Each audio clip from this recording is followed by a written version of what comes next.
Good day, how you doing? Today I want to talk about one of the rifles that I have. I bought this rifle, I didn't buy it, my dad bought it for me in 1963 for my 15th birthday.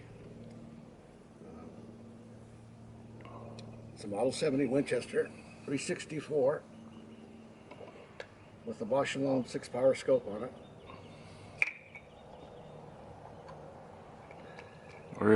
Where'd you buy it from? Back in that day, you could buy these rifles at Sears and Roebuck. My dad paid $134 for this one, I believe. It was brand new? It was brand new, yeah. And Sears sold Savage shotguns and all kinds of stuff. You know, Stevens, and they had these Winchesters. And I was really lucky to get this rifle. Before that, before I got this rifle, I used a 30-30 that belonged to my brother. And so anyway, my dad acquired this for me, and then first loads out of it were 180 grain cartridges made by Federal. And It was factory that you bought? excuse me? Factory ammo that you bought? Factory ammo, yeah. And it punished me pretty good until I got used to shooting a larger center fire. And what did you shoot open sights when you first had it, or did you have a scope on it? I actually shot it with open sights because these sights were regulated with 180 grain bullets, so they shot pretty good. There was an old range out there in south of Niles there, in the Irvington district out there, and we went out there and shot it out there. I shot my first deer with this rifle, and smoked him first shot. Where was that? I was using, where was it? Yeah. This was up in Glenn County. We headed out from Interstate 5 to Elk Creek, up to an area called Grindstone up in there. And, there were a lot of deer in that area at that time. I shot that deer with 50 grain Remington Carlock. And that was a good bullet. I shot a lot of animals with that bullet. But when I use factory ammo, that's the ammo I use. And I usually sight it in about 2 inches high at 100. And so I had a point blank range probably. I never did shoot it at real long range, you know, on targets. Maybe 250 yards maybe. When did you start reloading for it? I started reloading when I was around 16 years of age. I bought a Lee loader and I bought Sierra bullets, IMR 4350, CCI primers, and I started loading that with 4350, and the load was 58 grains. IMR 4350 with 150 grain Sierra, and it shot really well on this rifle. And this rifle's had some work done to it over the years, so. But that was a real good load in this rifle, and it still is today. I've been using some Reloader 19 in it also, working up loads with that, and it shoots really well. Now I've got to go to Barnes bullets because here in California we can't use anything that's got lead in it. So I'm starting it. I've got some 150 grain Barnes I'm going to start reloading with.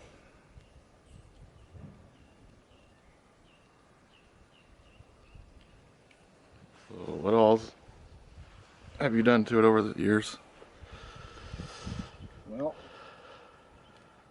had the barrel free floated, had the action bedded, had the trigger adjusted down to 2.5 pounds. The gunsmith that I went through, his name was Earl Strop. He did a lot of work, warranty work or repair work for Colt. And he had his own shop at his house. And he did a lot of work on this gun. So all those little enhancements made it shoot even better, you know. At one time, I wanted a 22-250. So I had Earl rebarrel this rifle with a Garrett stainless steel barrel, air gauge, 24 inches, and he threaded and chambered it and everything like that. So I shot it that way for a while, and it shot good. I mean, I got 5/8" groups out of it, but he told me one day, he says, Tappy, if you could shoot that gun, you could get 1/4" groups, you know, because of the barrel and all the stuff, that work that you had done to it. So eventually, I wanted to, I knew that the value of the gun, you know, that was just something I went through with the 22-250, so I had to put the barrel back on. And then this barrel channel, because it was a Western straight taper, and it was a lot thicker than this barrel here, it looked like a rain gutter, so I got some micro bit and mixed it up and filled it in, so it's pretty decent now. So when this had a 22-250 barrel on it, what gun were you using for hunting? By then I had a 7mm Remington Magnum. I bought one in 1969 for $150, and it was a BDL. No, ADL. It didn't have the floor plate. It was a solid stock. So off it went, you know, I shot it and stuff like that, and I liked it. I had a 3x9. Actually, I had a 6-power Weaver on it at that time. On this gun? No, not on this one. On the model 700 Remington. Yeah. What was the first scope you had on this rifle? I had a Weaver K4, and it wore that for a long time. Then I had a 6-power Weaver on a 7 mag, which eventually came over onto this rifle after the K4 died out. You know, it was old. I think I actually gave it to somebody. But so I got a 6-power Weaver for it. Shot that for the 7 mag, and I brought it onto this rifle. 7 mag eventually got a 3x9 lamp bulb. The 7 mag. That rifle, I shot it for a while, but I wanted another caliber. A friend of mine that was a Navy SEAL that just got out of Vietnam, he liked the Model 700 Remington, and he saw the lows I had shot with it. That rifle would really shoot. Strop did a lot of work on that rifle also.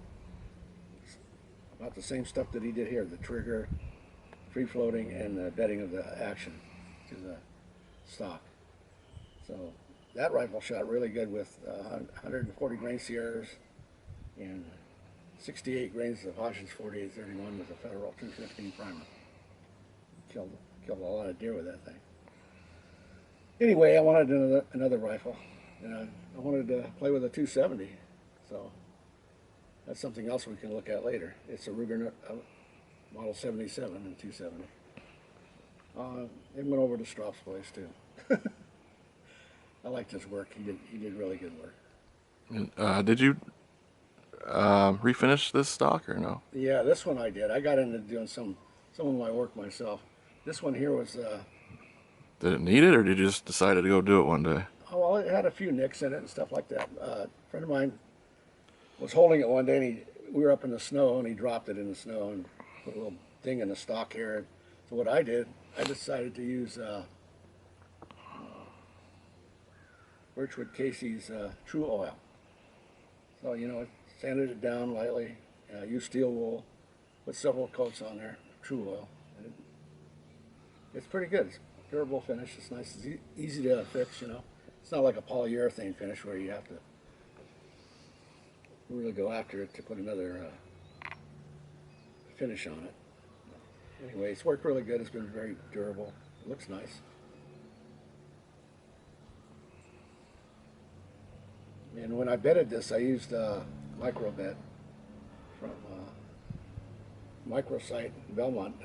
Put that product out. I almost went to work for them one time.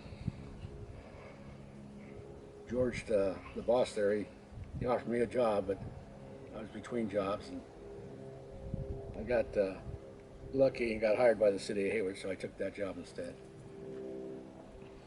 But this has been a good rifle. Shot my first bear with it. Actually, my second bear. Nice black bear up in there in Trinity County. So it's seen a lot of time up there. And those wilderness areas up in that area. So shot a lot of deer. The 270 that I was talking about, I really like that rifle. I shot 2 deer with it running. It swings and points really well. Just it's the only shot I had on him, but I had a good shot. And one was coming down a ridge, not that far from me, probably about 35 yards, and I swung on him and dropped him just like that. And I had a good run with the 270 also. How many animals have you missed with this rifle here? Missed? Yeah. I was up in Longbarn one time with my buddy Steve and my friend Mike, and we just got into camp, and it was getting late in the evening, and I said, well, you know, I want to take a walk up there and see what I can see. Sure enough, I was sitting there, and I see this doe coming up this little canyon, you know, just like that, not that, probably about 80 yards away, probably. And she kept looking back, and sure enough, there was a buck right behind her. So I think that's the first real case of buck fever I ever got. So this thing sounded like an automatic almost. I shot 3 rounds just like that.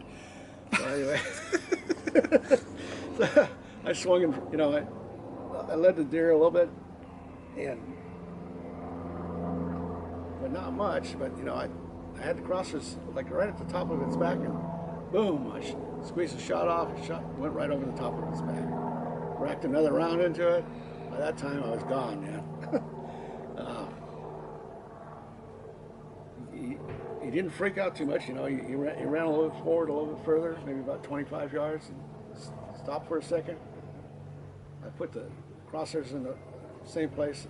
Didn't think I could miss. Shot right over his back again. Bang. Well, the third time in the same place, you probably I should have tried something different. I should have tried something different. But yeah, shot at him 3 times, and then he went over the top of the ridge on the other side there, from where I was shooting. I was embarrassed. Got back to the camp. My buddy's going, "Hey, you got one down out there? Heard you shooting up there. What happened?" I said, "No, I think I got a good case of buck fever, man." And after that, I learned, you know, keep the crosshairs on the animal. I would have smoked him the first time if I would have been calm and put the crosshairs actually on him. That was the only one that you missed with this rifle? No. See, I missed. I'm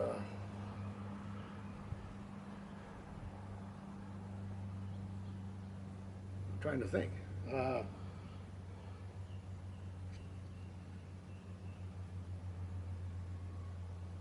Yeah, I believe that's the only deer I missed with this rifle. But I missed one 270 one time. That was a little further away than I thought it was. And, shot over his back too, I think. And I was shooting uphill at a pretty good angle. I should have allowed for the uphill, you know, angle. Shot a little lower on the deer, and probably would have got him. I went all the way up there to see if I could see any blood or anything like that. I never did recover him.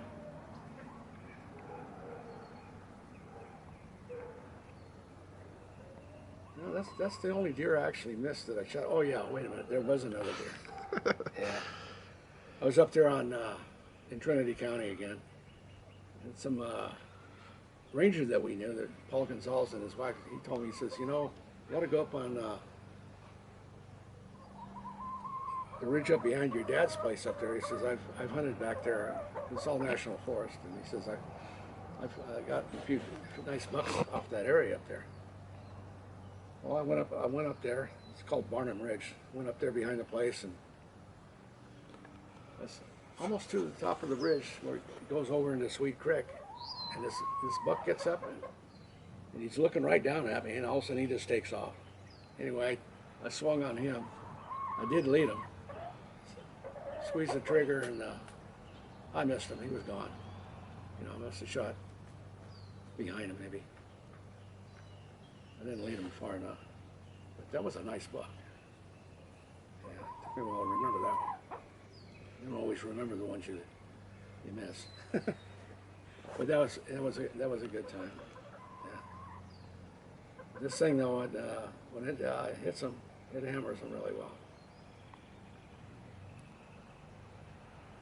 So what load are you currently shooting in it? And around what kind of groups are you getting? It's gonna get it'll average 1.5 inches probably. You know, sometimes less than that. You know. And it all depends on the load and the powder. I mean, this barrel's definitely broken in, so it shoots about as good as it's ever going to do. So, and that's plenty good, you know. And I don't like to shoot at anything over 250 yards. I think 250 yards is probably the best thing for me to do. I've shot some of my guns out further, almost to 400 on target. So, you know, and there's not a big difference between the trajectories between the 270 and the 7 mag. I have a new 7 mag now. It's a Savage 110. But my son and I were out there shooting around at 340 yards. That's as far as we could get out. And even with like a 2.5 inch high zero at 100 yards, the bullet was dropping probably about 8 inches, and we had a crosswind. But we were hitting a target, you know, out there, middle target. So there's not a big difference in trajectories in a lot of these things. You know, it makes a difference further out, but I'm not in this. I try and get as close as I can get. Most of the animals I've shot have all been 100, 150 yards. You know, some closer. Where we hunt, it's so wooded. Their shots are usually not much further than 100 yards, anyways. Right, right. The bear I got was at 59 yards. We had a rangefinder. And then I shot one with the 7 mag, and I killed the bear with the 7 mag also, my Savage. With that rifle, I was shooting 150 grain Nosler. Ballistic tip, right? Ballistic tips, yeah. The hunting version, though. Yeah, the hunting version, yeah. Yeah, that was a good bullet, but I'll tell you what, that bullet screams out of that rifle. I've never chronographed it yet, but I will eventually. But I shot a buck with it. The last buck I shot, about 4 years ago, I think. It's probably more like 10. 10 years? At least, yeah. Oh, okay. Well, see, yeah. With all the fires and stuff like that, I haven't been able to get out, you know, and hunt the areas I wanted to. Like last year, we bought all the tags and everything, we couldn't even go. And all the roads were shut and everything. You get back into the wilderness, all right. That buck was probably only 60 yards away, and I was standing upright. You know, I didn't have anything to rest with. It came across the logging road. I came out of a canyon, across the logging road. It was about ready to go up the other side. So I was standing there, and I squeezed the trigger on the 7 mag, and apparently I pulled the rifle off to the left a little bit. I hit him in the neck. I hit him in the neck. Yeah. I mean, it should have went down. Yeah. Like pretty much it tore his spine. Yeah, it hit him right in the neck and the Yeah. vertebrae, and the bullet came apart. You know,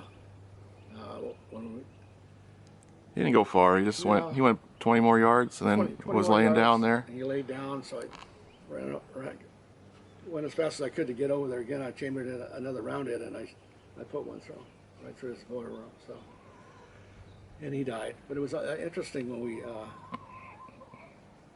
I figured for sure I would have smoked him with that rifle. Everything else, even the bear went down and just dropped. You know? Yeah. And, now that bullet, at that distance, hitting that bone, it came apart.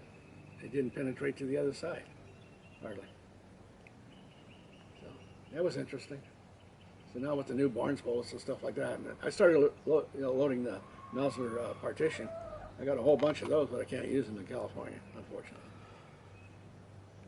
Yeah. Anyway, I shot a lot of Hornadies through this, 150 grain Hornadies. They work good in this rifle. So I'm going to work up a new load with the Barnes bullet, and probably I just bought 8 pounds of 4350.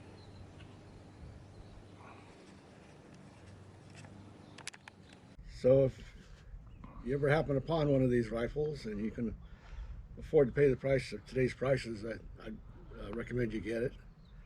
Yeah, I love this one. I would never part with it. It's got so many nice features on it.